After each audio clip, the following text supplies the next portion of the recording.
Hi, in our last video we constructed alpha glucose, or a model of it. So here I've got two of those. Now these are monosaccharides, meaning one sugar. So this is a single unit of a carbohydrate. Most carbohydrates are significantly more complex than this, but that complexity only comes from putting two together to make a disaccharide, or many of these monomers, and the monosaccharide is the monomer of a polysaccharide, to make something big like cellulose or amylose or amylopectin, which are the main forms of starch that we'll be dealing with this year. And those long, complex molecules are composed of many of these monomers, and of course they're called polysaccharides. So in order to do this, let's go to the board and have a look at some of the terminology and have a look at how this works. So what I'm going to do is construct maltose.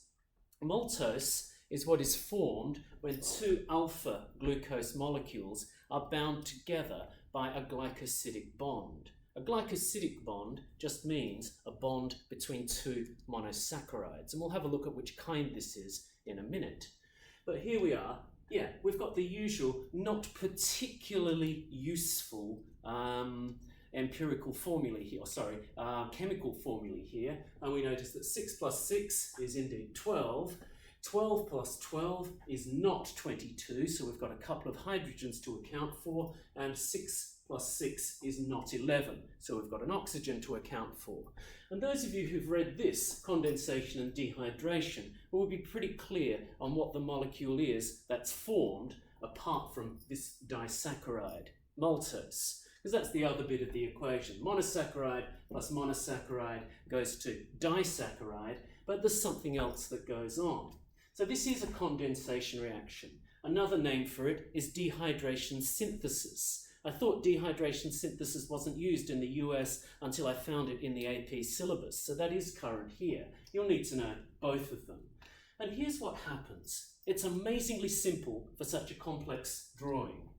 Okay, so the hydroxyl group on carbon 1 comes in contact with the hydroxyl group on carbon 4 of another.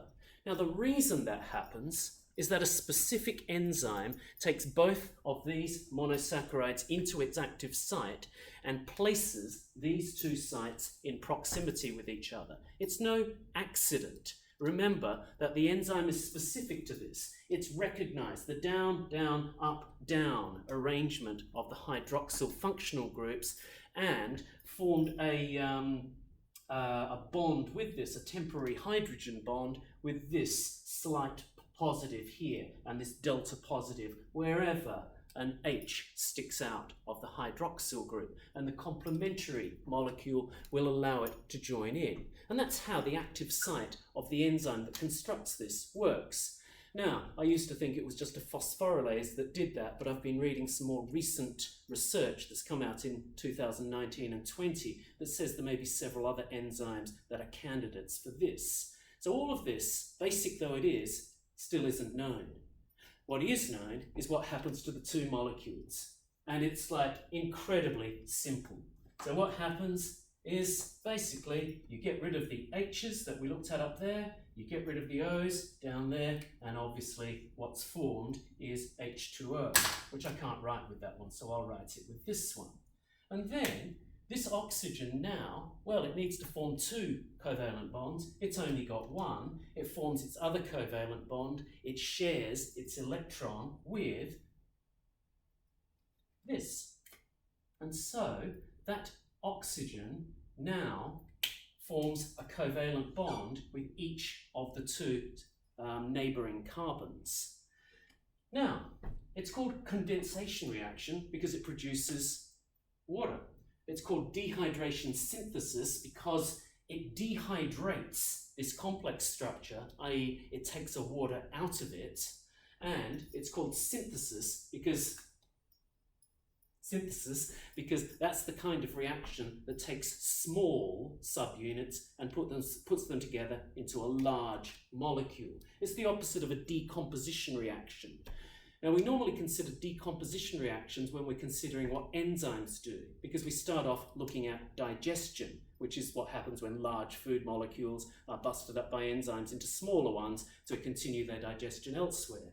This is a synthesis reaction and it's called dehydration synthesis. And so, if I'm doing that with these, I first have to identify my number 1 and number 4. And so here we are. Here's 6, 5, 4, 3, 2, 1. And I'm going to take that off. And this is too difficult to do, so I'll show it at the start of the next video.